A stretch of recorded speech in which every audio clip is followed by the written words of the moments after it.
So what is three-card Monty, three-card Mont, versus full-card Monty or shells? Full-card Monty is having three cards in the hand for a standard draw game of poker, playing pairs. Shells is often viewed as three-card Monty, for reasons I'll explain. Shells means you have three cards, two types. That means one is the winner, and they will switch them until you pick the proper one. It is an easy play if you're another comp. The method of playing. It's a signal. Now to win, you ask, which one should I pick? And they'll pick a card. You always take it. If they boot you, it's a 5-0. And it's always a 5-0. So make sure you have witnesses, because they'll kill you. And you'll knock the cop. So what is three-card Monty? You have 5 cards on a draw, 4 players, and you have to match pairs against each other.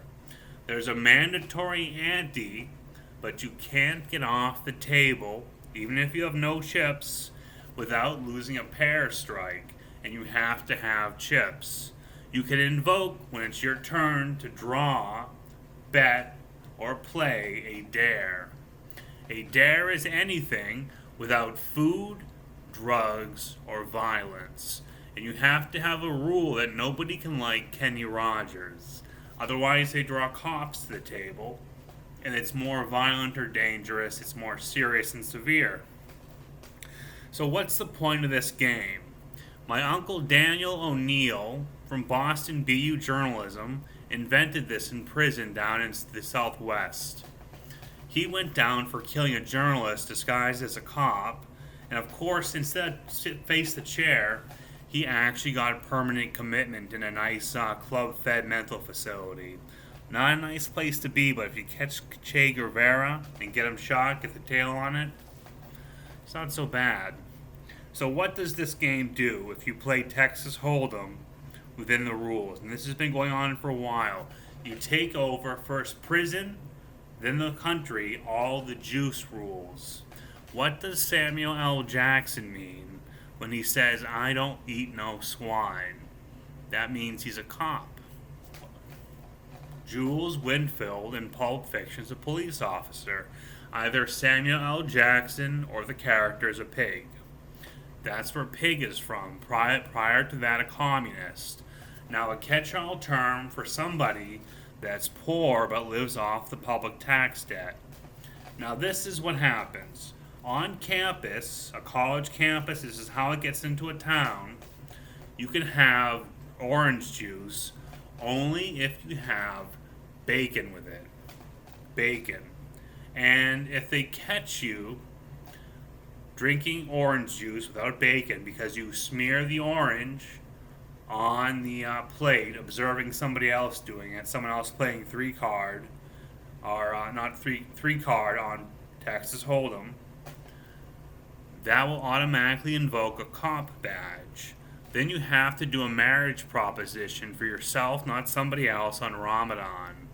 See, that's the emotion of the dare on the pair duel. And the only way the game ends is from 2 players being left on a pair duel for a quad, the 4.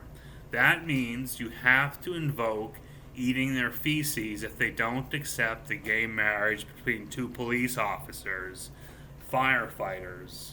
Chuck and Larry invented this.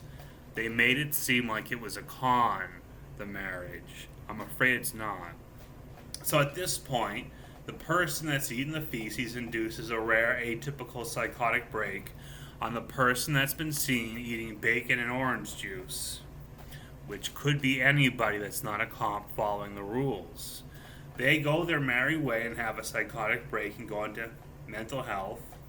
It's a nice club ride. He doesn't care he's in prison. Daniel O'Neill's in prison. Meanwhile, the cop goes around trying to marry men. Not to other people, but to himself.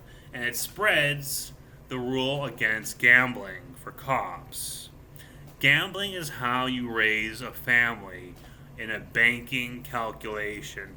It is a steady return if you gamble at a casino without losing properly into your own palm to establish a industry of specialty culture in your family that matches your father. That way you aren't misplaced. Meanwhile, the atypical break will lose their gambling culture. In other words, they'll sink.